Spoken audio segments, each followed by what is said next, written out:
तो नमस्ते दोस्तों, स्वागत है आपका हमारे channel knowledge drop and awareness में। आज हम एक ऐसे टॉपिक के बारे में बात करने वाले हैं जो कि मुझे लगता है कि आप सभी को समझना एज एन ऑडियंस बहुत ज़्यादा ज़रूरी है। ऑडियंस में किसकी बात कर रहा हूँ? मेरी ऑडियंस नहीं, मतलब जो आप वीडियो देख रहे हैं उनके लिए नहीं। मतलब आप इस वक्त एक वीडियो देख रहे हैं तो आप एक ऑडियंस हैं, लेकिन इस ऑडियंस के लिए नहीं। असल में मैं जिस ऑडियंस की बात कर रहा हूँ वो ऑडियंस है जब आप फिल्म देखने जाते हैं थिएटर में या फिर टीवी में, तब आप जिस ऑडियंस के रूप में होते हैं उस ऑडियंस के लिए। तो देखिए, बेसिकली आज हम बात करने वाले हैं स्क्रीन प्ले के बारे में, स्क्रिप्ट राइटिंग के बारे में और क्या इसकी अहमियत है। और आज आपके बहुत से ऐसे कंसेप्ट्स जो है वो क्लियर हो जाएंगे कि नई फिल्मों में वो बात नहीं रही। लोग बोलते हैं पुरानी फिल्में बहुत ही अलग हुआ करती थी, गोल्डन एरा ऑफ बॉलीवुड था पुरानी फिल्मों का, जो 1980 1990s में बनती थी या उससे पहले भी बनती थी।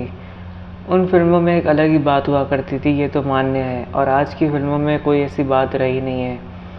तो ऐसा क्यों है? क्यों इतना फ़र्क दिखता है आजकल की नई ज़माने की फिल्मों में? इतनी बकवास तरीके की क्यों दिखती है? बॉलीवुड की स्पेशली यहाँ पे बात की जा रही है। और क्यों पुरानी फिल्मों को एक मेमोरेबल फेस्टिवल के रूप में लोग फेस्टिवल करते हैं, पुराने मतलब त्यौहार के रूप में मनाते हैं पुरानी फिल्मों को लोग देखकर। वहाँ के डायलॉग्स इतने प्रचलित हो गए। तो क्या था ऐसा पुरानी फिल्मों में जो आज की फिल्मों में नहीं है? तो उसका सीधा सीधा एकदम परफेक्ट आपको अगर जवाब चाहिए तो वो है स्क्रिप्ट राइटिंग, स्क्रीन प्ले। इस चीज़ में जो परफेक्शन की ज़रूरत होती है वो परफेक्शन उस ज़माने में थी और आज के ज़माने में नहीं है। देखिए, आप ऐसा मत कंसिडर कीजिए कि आज के ज़माने में लोगों में वो काबिलियत नहीं है कि वो वैसी फिल्में बना सकें जो पहले के ज़माने में बनाई जाती थी। आप अमेरिकन सिनेमा को देख सकते हैं, हॉलीवुड को देख सकते हैं। रिसेंटली ओपनहाइमर नाम से पिक्चर रिलीज़ हुई थी। कितनी कमाल की पिक्चर है, most iconic picture I have ever seen on a biography in the history of all the cinema whatever I have seen. So basically जो एक ओपनहाइमर नाम से पिक्चर है वो आज के समय की पिक्चर है। साथ ही मिशन इम्पॉसिबल 7 सीरीज़, मतलब कि मिशन इम्पॉसिबल सीरीज़ का 7वां पार्ट रिलीज़ हुआ। और उसके पहले भी मिशन इम्पॉसिबल आपने फॉल आउट देखी होगी, तो ज़रूर आप उसे देखिए। एक लाजवाब आउटस्टैंडिंग पिक्चर है मिशन इम्पॉसिबल फॉल आउट, जो रिसेंटली 2-3 साल पहले मतलब रिलीज़ हुई। यही ज़माने की पिक्चरें हैं, नए ज़माने की। तो क्यों वो पिक्चर इतनी सक्सेसफुल है और इतनी रेप्यूटेड है और इतनी शानदार है कि उन्हें कितनी बार देखो वो मन ही नहीं भरता। और वहीं पे आजकल की बॉलीवुड की जो फिल्में हैं वो बेशर्मी भरी है, असल में कोई सेंस ही नहीं बनता है। तो असल में फ़र्क कहाँ पे आ जाता है और क्यों आजकल की ये जो फिल्में इतनी डाउनग्रेड हो चुकी हैं? तो बस एक ही, जो मैंने पहले भी बताया, एक ही मेजर फ़र्क है स्क्रीन प्ले का। और एज एन ऑडियंस जब आप फिल्म देखने जाते हैं एक ऑडियंस के रूप में, तो आप वो इस शब्द को डिस्क्राइब नहीं कर पाते। बस आप ये कह देते हैं कि फ़िल्म ठीक थी, अच्छी थी। आप नए ज़माने के हिसाब से कॉम्प्रोमाइज़ कर देते हैं क्योंकि आपको अपने आप में ही ऐसा महसूस होने लगता है, क्योंकि पुराने ज़माने में तो लोग समझदार हुआ करते थे, आजकल के ज़माने के लोग बेवकूफ़ है, नासमझ है। आप अपने आप में कंसिडर कर बैठते हैं कि नए ज़माने के लोगों को वो काबिलियत ही नहीं है, तो छोड़ो यार, फिल्म अच्छी थी। आप ऐसा नहीं कहते हो कि फिल्म ये ज़माने के हिसाब से अच्छी है, आप बस अपने आप में कंसिडर करके बैठ चुके हो कि ये ज़माने में जो नाकाबिल लोग हैं और नाकाबिल लोग और अच्छे में अच्छा करेंगे क्या। तो जस्ट ये सब डिस्क्राइब ना करते हुए बेसिकली ऊपर से आप कह देते हो कि फ़िल्म अच्छी है। जैसे कभी रिसेंटली शाहिद कपूर की एक फ़िल्म रिलीज़ हुई थी 2-3 साल पहले या कुछ साल पहले, कबीर सिंह। वो फिल्म एक बचकानी पिक्चर लगी मुझे पर्सनली, लेकिन बहुत चल पड़ी वो पिक्चर। तो ऐसे भी यहाँ पे केसेस हो चुके हैं, मतलब कि आप जो लोग हैं ये असल में ऑडियंस की डिप्रेशन का सेलिब्रेशन है बेसिकली। अगर मैं आपको बताऊं तो देखिए जो पुराने ज़माने की पिक्चरें होती थी, उन पिक्चरों में हमें ज़िंदगी की सीख मिलती थी, प्रॉपर फिलोसॉफीज़ को एक्सप्लेन किया जाता था, प्रॉपर एक एक सीन को इस तरह से डिज़ाइन किया जाता था कि हज़ारों सालों तक उस फिल्म को चलाया जा सके। लेकिन वहीं आज की फिल्मों को अगर बनाया जाता है तो प्रॉपर मनी माइंडेड तरीके से बनाया जाता है कि हमें तो बस यार पैसा कमाना है, बस और कुछ नहीं। कबीर सिंह जो फिल्म है, ऑडियंस की इस डिप्रेशन का एक सेलिब्रेशन है। देखो, ऑडियंस को एक अच्छी सी पिक्चर तो चाहिए ही देखने के लिए। अब उस ज़माने की, पुराने ज़माने जैसी शानदार पिक्चरें नहीं दे पाए तो फिर कबीर सिंह जैसी बकवास पिक्चरें दे के ऑडियंस को तो कुछ ना कुछ टॉपिक चाहिए ही ना हाइप बनाने के लिए, तो बकवास पिक्चरों को प्रमोट करने में ही अपनी जान लगा देते हैं। उस फिल्म में अगर कुछ अच्छा था तो वो थे उसके गाने, जो कि इमोशनल थे, अच्छे थे गाने। और बेसिकली देखा जाए तो गानों की वजह से ही वो पिक्चर चली है, जो कि इंडिया में एक रीति है कि बगैर गानों के फिल्म नहीं चलती है। अगर गाने सक्सेसफुल है तो फिल्म ऑटोमेटिकली हिट हो जाती है। उसी तरह एक फिल्म का एग्जांपल कंसिडर करते हैं। आपने कॉकटेल फिल्म देखी होगी, दीपिका पादुकोण, सैफ अली खान की। तो उस फिल्म में बेसिकली स्टोरी वगैरह बहुत ख़ास थी ही नहीं, लेकिन फिल्म के गाने आउटस्टैंडिंग हैं, सबके सब बहुत अच्छे हैं, अभी तक सुनने लायक है। तो बस वो गानों के बलबूते पिक्चर चली, लेकिन फिर भी पिक्चर में एक चीज़ की कमी दिखती है, वो आप बता ही नहीं पाएंगे क्योंकि आपको सही शब्द दिखेंगे ही नहीं, लेकिन फिर भी आप कहेंगे पिक्चर अच्छी है। क्यों कहेंगे? क्योंकि फिल्म के गाने अच्छे हैं, और वो तो हमारी रीति है कि हमने एक अपने आप में एक साइकोलॉजी कंसिडर कर ली है कि फिल्म के गाने अच्छे हैं तो फिल्म हिट है। क्यों ऐसी साइकोलॉजी कंसिडर की है? क्योंकि पुराने ज़माने की ज़्यादातर फिल्में अच्छी, लाजवाब हुआ करती थी, फिलोसॉफिकली भी, साइकोलॉजिकली भी, हर तरह से, हर तौर तरीके के हिसाब से अच्छी हुआ करती थी, प्लस उनके गाने भी हिट हुआ करते थे। तो इसके एक अनचाहे रिएक्शन की वजह से हम ये कंसिडर कर बैठते हैं कि जैसे पुरानी पिक्चरों के गाने हिट हुआ करते थे तो पिक्चर अच्छी होती थी, तो यहाँ पे भी हमने यही कंसिडर किया है कि फिल्म के गाने अच्छे हैं तो फिल्म तो अच्छी होगी।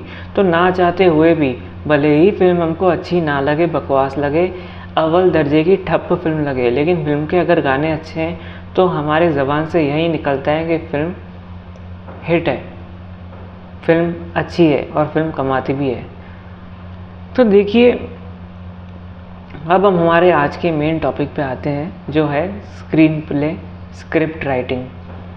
अब देखिए, अगर आपको स्क्रीन प्ले, स्क्रिप्ट राइटिंग को एकदम गौर से समझना है तो सबसे पहले तो आपके दिमाग में ये जो मेंटेलिटी बनी पड़ी है ना कि फिल्म में गानों की ज़रूरत है और गानों से फिल्म हिट होती है, उसे आप साइड में रख दीजिए, फोकस कीजिए फिल्म की स्टोरी के ऊपर। देखिए, गाने तो बहुत ही इम्पोर्टेंट सेक्शन है, लेकिन इस पार्टिकुलर वीडियो में जो मैं आपको समझाने की कोशिश करूँगा वो यह समझाने की कोशिश करूँगा कि आखिर क्यों हमारी आज की फिल्में, बॉलीवुड की स्पेशली, उस हद तक अच्छी क्यों नहीं बन पाती जो पुराने ज़माने में बनती थी, जो पुराने ज़माने के अमिताभ बच्चन, राजेश खन्ना, ऋषि कपूर के ज़माने की फिल्में बना करती थी, वैसी फिल्में आज क्यों नहीं बन पाती हैं। तो देखिए, आप कुछ वक्त के लिए गानों को पूरी तरह साइड में रख दीजिए, सिर्फ फिल्म की स्टोरी पे आते हैं, सीन्स पे आते हैं।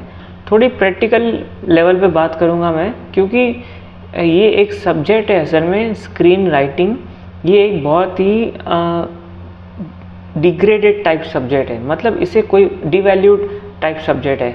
असल में फिल्म पूरी तरह इसी पर डिपेंडेंट रहती है, स्क्रीन प्ले पर, लेकिन फिर भी स्क्रीन प्ले राइटर्स को कभी कोई इतनी वैल्यू नहीं दी जाती, ना इस स्टोरी राइटर को, जबकि इन्हीं की सबसे ज़्यादा कीमत होती है हॉलीवुड में।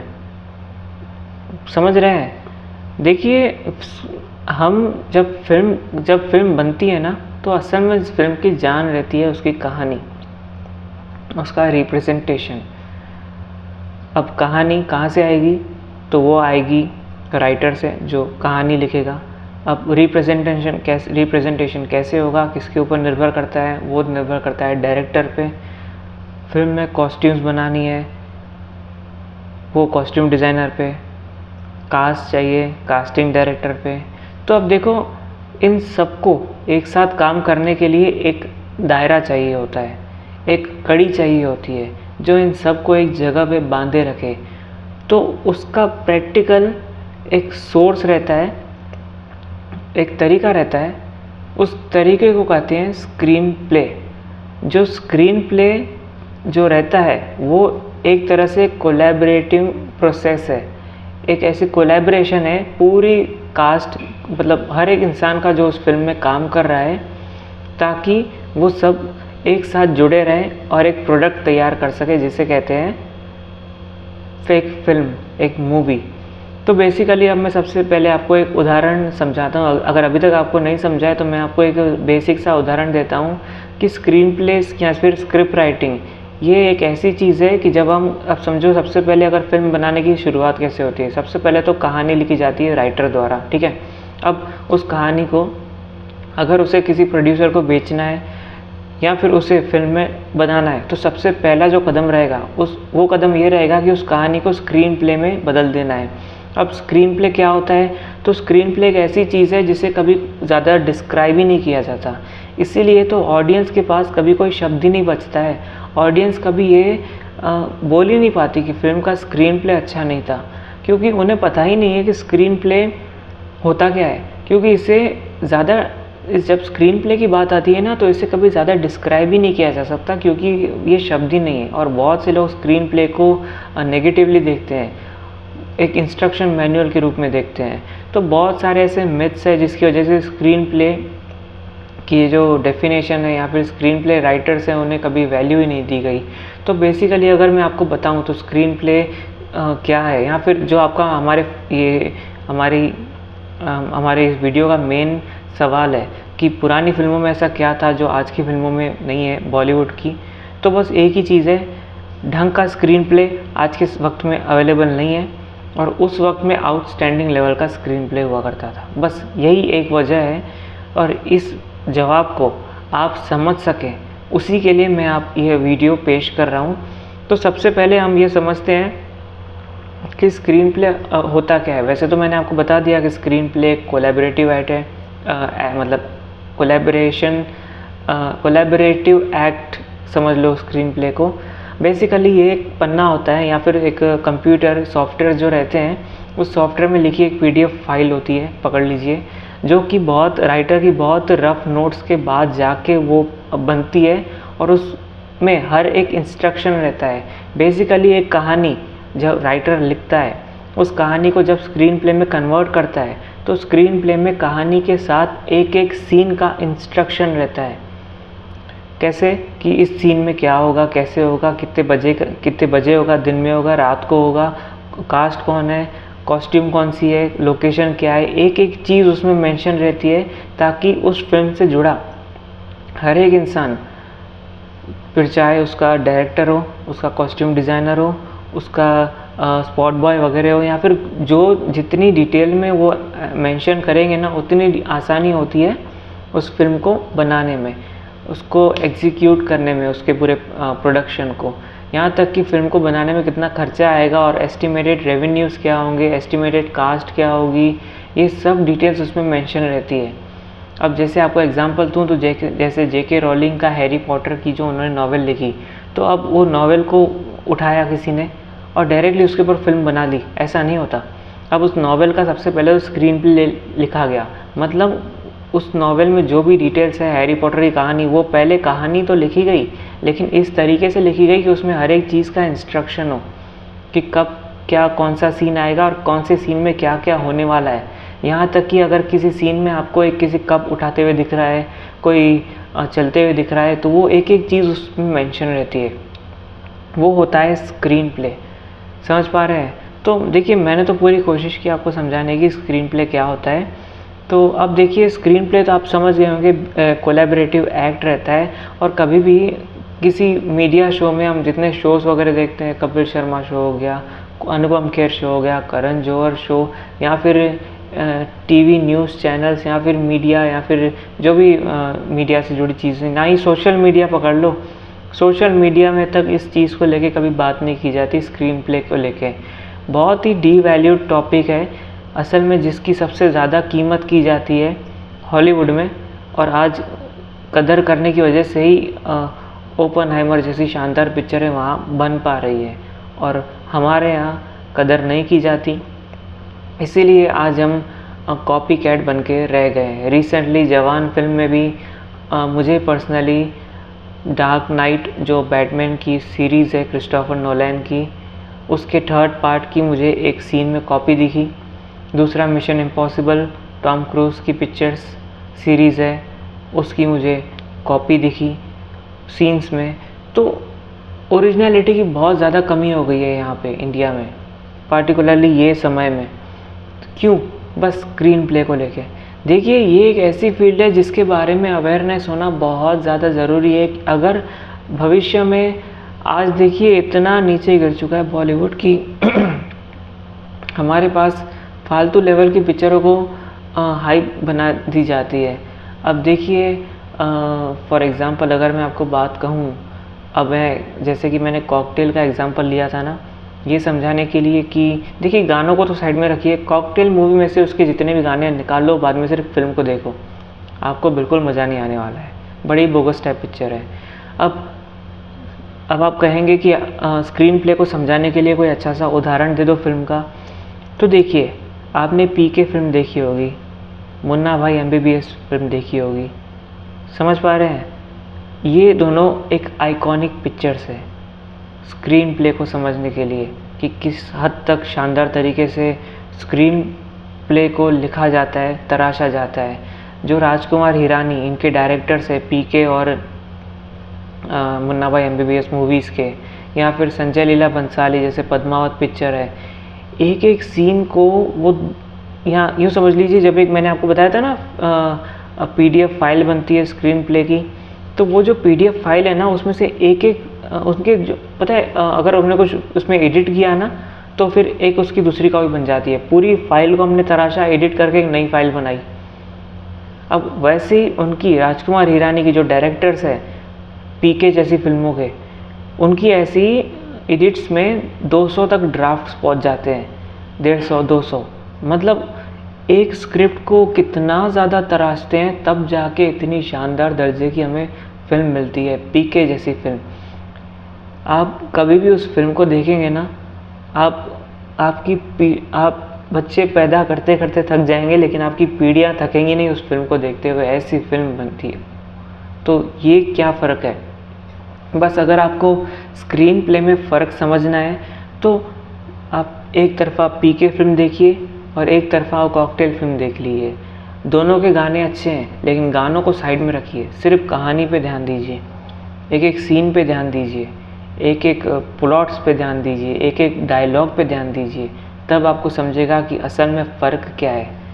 या फिर अगर आपको और अच्छे से फ़र्क देखना है तो फिर आप वही कॉकटेल मूवी के साथ आप कोई भी पुरानी फिल्म, राजेश खन्ना वगैरह की फिल्म देख लीजिए, एक एक सीन को देखिए, एक एक प्लॉट को, एक एक डायलॉग को देखिए, तब आपको समझेगा कि फ़र्क क्या है। जब ऑडियंस से बाहर फिल्म देखने के बाद पूछा जाता है माइक पे कि फ़िल्म कैसी लगी, वो अगर उन्हें फ़िल्म अच्छी भी नहीं लगी ना, तो भी वो बस कहते हैं हाँ अभी अच्छी नहीं थी। जब उनसे पूछा जाता है क्यों अच्छी नहीं थी, अब बस पसंद नहीं आई, बस ऐसा बोल देते हैं। लेकिन उनके पास कभी शब्द ही नहीं रहता कि स्क्रीन प्ले अच्छा नहीं था, क्योंकि इस चीज़ को कभी कोई प्रमोट ही नहीं करता। हमारे बॉलीवुड की सबसे ठप्प बात यह है कि यहाँ पे राइटर्स की कोई कीमत ही नहीं की जाती है, राइटर्स की कोई वैल्यूएशन नहीं की जाती। अभी से नहीं, बहुत पहले से ये सब हो रहा है असल में। आप 9XM वगैरह जैसे म्यूज़िक चैनल्स होते थे, तो उसमें कभी भी सॉन्ग जब क्रेडिट्स दिखाते थे ना, हर एक सॉन्ग के पहले MTV वगैरह जितने भी म्यूज़िक चैनल्स आते थे। अच्छा, मैं तो फिल्म की बात छोड़ो, यहाँ पे म्यूज़िक चैनल अगर गानों की बात करें तो कभी राइटर को देखा ही नहीं जाता, भाई गाना लिखा किसने। वो तो आजकल लोग देखना शुरू कर रहे हैं गानों में, लेकिन आज भी फिल्मों में कोई पूछता नहीं है कि यार फिल्म लिखी किसने है, स्क्रीन प्ले किसकी तरफ से है, राइटर कौन है।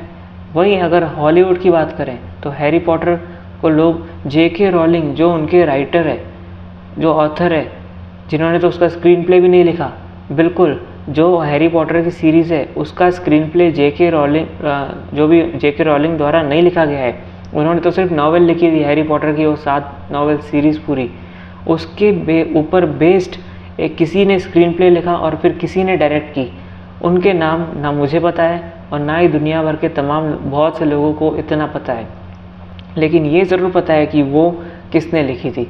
समझ पा रहे हैं किस हद तक वहाँ पे राइटर्स की कीमत की जाती है हॉलीवुड में। और सही चीज़ की कदर करने की वजह से आज हॉलीवुड फिल्मों के इस सेक्शन में पूरे वर्ल्ड में टॉप पे है। आज हम देखते हैं कितनी शानदार सीरीज़ बनती है। रिसेंटली 2020 में लगभग एंड गेम आई थी। आपने अगर आपको स्क्रीन प्ले का एक शानदार उदाहरण चाहिए ना, तो फिर मार्वल का फेज़ 1, फेज़ 2 और फेज़ 3 देख लीजिए। इन तीनों फेजेस में से कोई भी फिल्म देखिए, आपको समझ जाएगा कि आखिर क्या होता है स्क्रीन प्ले। आप हैरान हो जाएंगे। लेकिन एक शर्त रहती है इसमें, जब मार्वल की तीनों फेजेस को आप देखते हैं ना, तो किसी मूवी को आप मिस नहीं कर सकते। हर एक मूवी आपस में कनेक्टेड है और ये अपने आप में मेगा स्क्रीन प्ले का उदाहरण है। तो बस यही था आज का वीडियो का बताने का मकसद कि स्क्रीन प्ले क्या होता है और क्यों फिल्में अच्छी ढंग की बन नहीं पाती है। और हाँ, मैंने आपको कहा कि गानों को साइड में रखना है, लेकिन फिल्म ऐसा नहीं है कि गानों की कीमत नहीं रहती। असल में गाने तो गाने फिल्मों की आत्मा होती है। हॉलीवुड में ये बहुत पहले से ही ट्रेडिशन है कि फिल्मों में गाने नहीं होते। तो देखिए, उनकी फिल्मों में गाने नहीं होते तो उनकी फिल्में होती भी 2 घंटे की होती है, 2 सवा 2 घंटे की फिल्म उनकी होती है, 2.5 घंटे की, मतलब 2.5 घंटे भी नहीं होती है, पौने 2 सवा 2 ऐसे घंटे की फिल्म होती है।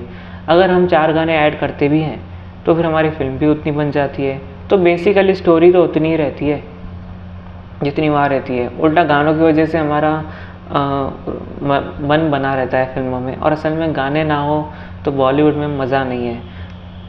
तो चलिए, ये तो अलग टॉपिक हो गया, लेकिन मैं ये कह रहा था कि गानों का होना भी बहुत ज़्यादा ज़रूरी है। अब जैसे पीके फिल्म का उदाहरण देखते हैं, जो उसमें गाने इस्तेमाल किए गए हैं वो भी लाजवाब है। गाने तो कॉकटेल फिल्म में भी लाजवाब थे, लेकिन फिर स्क्रीन प्ले बहुत ही ठप, घटिया, बकवास था। उसके ऐसा होता ही नहीं है कॉकटेल में कि कोई सीन चालू हो और हम देख रहे हो पूरे मन लगा के, ऐसा होता ही नहीं है। अगर आपको फिल्म का स्क्रीन प्ले अच्छा है कि नहीं, अगर ये परखना है, तो बस आप उसके किसी भी सीन को रैंडमली बीच में से प्ले कर दीजिए और बस आप देखिए कि उस सीन को देखने में आपका कितना मन लग रहा है। आप समझ जाएंगे कि उस फिल्म का स्क्रीन प्ले कितना अच्छा है। आपका जितना ज़्यादा मन लगेगा, उस फिल्म का स्क्रीन प्ले उतना ज़्यादा बेहतर लगेगा। अब एक और बहुत ही शानदार लाजवाब उदाहरण देता हूँ स्क्रीन प्ले का, वो है खट्टा मीठा मूवी अक्षय कुमार की। आप उस फिल्म को देखिएगा। वो फिल्म ऐसी फिल्म है कि आप हैरान हो जाएंगे। अगर आप एक स्क्रीन प्ले के फॉर्मेट से देखेंगे मूवी को, जैसे मैंने आपको बताया कि एक एक सीन पे ध्यान देना है, एक बेसिक अवेयरनेस के साथ जब आप वो फिल्म देखेंगे तब आपको समझ में आएगा कि स्क्रीन प्ले में कितना अंतर होता है, मतलब कितना फ़र्क पड़ जाता है अगर स्क्रीन प्ले पे ध्यान दिया जाए, कैसे एक एक सीन पे उसमें ध्यान दिया गया है। आप देखिएगा कभी खट्टा मीठा मूवी, ऐसा नहीं है कि अच्छा उसके गाने तो अच्छे हैं ही, बहुत अच्छे गाने हैं फिल्म में, लेकिन वो एक ऐसी फिल्म है कि जिसमें आपको गानों से ज़्यादा पिक्चर में देखने में ज़्यादा इंटरेस्ट है। गाने तो अच्छे हैं ही उसमें। और अगर आपको बात बताऊं तो आप भूल भुलैया पिक्चर देख सकते हैं, लेटेस्ट वाली नहीं, वो कार्तिक आर्यन वाली नहीं, अक्षय कुमार वाली भूल भुलैया। वो फिल्म ऐसी फिल्म है जिसके स्क्रीन प्ले को आप लाजवाब कंसिडर कर सकते हैं, क्योंकि एक एक सीन पे ध्यान दिया जाता है। बस वही होता है। अब भूल भुलैया पिक्चर चालू हो, खट्टा मीठा पिक्चर चालू हो, मुन्ना भाई MBBS चालू हो, पीके चालू हो, तो एक एक सीन को हम कैसे गौर लगा के देखते हैं। जस्ट वही एक पॉइंट रहता है जब हम समझ सकते हैं कि फिल्म कितनी शानदार है। तो बस यही था आज का टॉपिक जो मैं आपको समझाना चाहता था। मुझे उम्मीद है आपको समझ में आ गया होगा कि आजकल की फिल्में पुराने ज़माने की फिल्में जितनी शानदार प्रदर्शन क्यों नहीं कर पाती है। तो यही फ़र्क है स्क्रीन प्ले, स्क्रिप्ट राइटिंग। असल में स्क्रीन प्ले और स्क्रिप्ट राइटिंग दोनों एक ही चीज़ होती है। स्क्रिप्ट राइटिंग को आप स्क्रीन प्ले राइटिंग से कंसिडर मतलब रिलेट कर सकते हैं, लेकिन स्क्रीन प्ले बेसिकली इसका एक प्रोफेशनल नेम है। और अब आपको अगर एक फिर से एक रिवाइज दूं कि एक स्क्रिप्ट में और स्क्रीन प्ले में क्या फ़र्क रहता है, तो देखिए स्क्रीन प्ले एक ऐसी स्क्रिप्ट है जिसमें हर एक सीन का इंस्ट्रक्शन, सॉरी मेरी बहन आ गई है, तो स्क्रीन प्ले एक ऐसी वेट 2 मिनट, वीडियो चालू हुआ।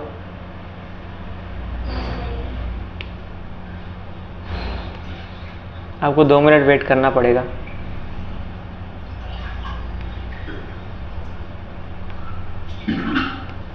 जब तक आप नीचे कमेंट्स वगैरह पढ़ सकते हैं लोगों की कि क्या बातें हो रही हैं हमारे वीडियो के बारे में।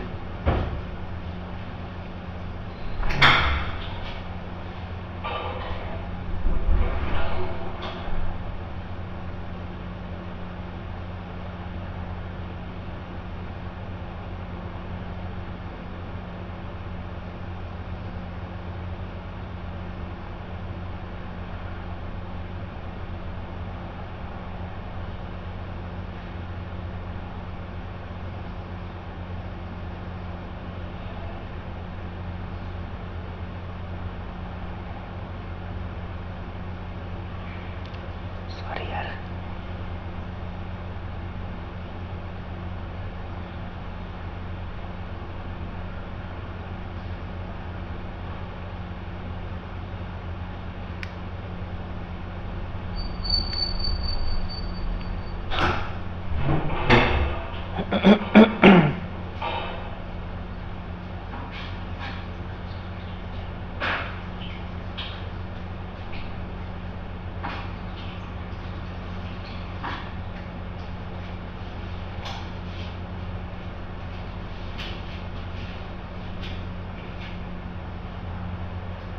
मैं दर बंद करे वरना पेट बंद कर फिट। तो मेरी बहन असल में आ गई थी पानी पीने के लिए, और कुछ तो भी काम वगैरह था उसको, तो अभी चली गई। तो चलिए हम इस सब को छोड़ते हैं। असल में मैं शांत इसलिए था क्योंकि मेरे मम्मी पापा सो रहे हैं और इस वक्त 12:30 बज रहे हैं रात के, और इसीलिए मैं साइलेंट हूँ। तो अभी मैंने दरवाज़ा बंद करने के लिए बोला है। तो चलिए ये सब बातें हम साइड में रखते हैं। तो मैं ये कह रहा था कि स्क्रिप्ट राइटिंग जो होती है वो होती है कहानी लिखना, जो इंडिपेंडेंट फॉर्मेट में आप कर सकते हैं। बाकी जो स्क्रिप्ट राइटिंग होती है, सॉरी स्क्रीन प्ले राइटिंग होती है, तो स्क्रीन प्ले राइटिंग को आप एक ऐसी स्क्रिप्ट समझ सकते हैं जिसमें एक एक चीज़ का इंस्ट्रक्शन होता है, ताकि जो पूरी वर्किंग लोग हैं जो ऑफ स्क्रीन काम कर रहे हैं उन सभी के लिए एक इंस्ट्रक्शन मैनुअल मिल जाए और सभी लोग मिलकर कोलैबोरेशन में काम कर सकें।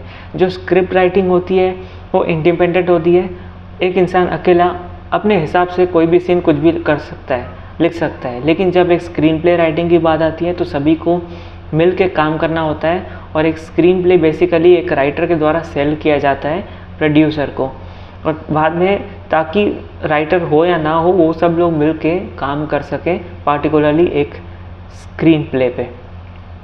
तो बस यही होता है स्क्रीन प्ले। आप अगर अगली बार से कोई फिल्म अगर देखें और अगर आपको अच्छी ना लगे, एक एक सीन ऐसा ना लगे कि वो देखने लायक नहीं है, तो फिर आप डायरेक्टली मुंह पे कह सकते हैं डायरेक्टर्स को, ट्विटर पे, सोशल मीडिया पे, हर जगह आप ये फैला सकते हैं कि फ़िल्म का स्क्रीन प्ले बहुत ही बकवास दर्जे का था। और मैं तो पर्सनली ये चाहता हूँ कि लोगों के बीच में अवेयरनेस फैले, और इसी वजह से मैंने असल में ये एक रहता है ना कि हम अगर कुछ कंटेंट बना रहे हैं तो बेहतर में बेहतर बनाएं, तो बस मैं भी ये सोचा हूँ कि बेहतर में बेहतर पेश करूँ। तो बस मुझे लगा इस टॉपिक पे वीडियो बनाना चाहिए तो मैंने बना लिया। तो बस आज की वीडियो के लिए तो मैंने काफ़ी बोल दिया है। अगर आपको अच्छा लगता है तो ज़रूर आप लाइक कर सकते हैं। इसके अलावा आप मुझे बताइए कि आप कौन से टॉपिक्स पे जानना चाहते हैं नीचे कमेंट्स में, तो उसके बारे में भी हम अपने रिव्यूज़, अपने आइडियाज़, या फिर आप उसमें और कैसे बेहतर कर सकते हैं हम ज़रूर बताएंगे। यहाँ जो भी कुछ ना कुछ तो ज़रूर बोल ही देंगे, और आप भी सुन लीजिएगा। थोड़ा सा आप सुनेंगे तो हम और अच्छा बोलते रहेंगे। Thank you very much. नमस्ते।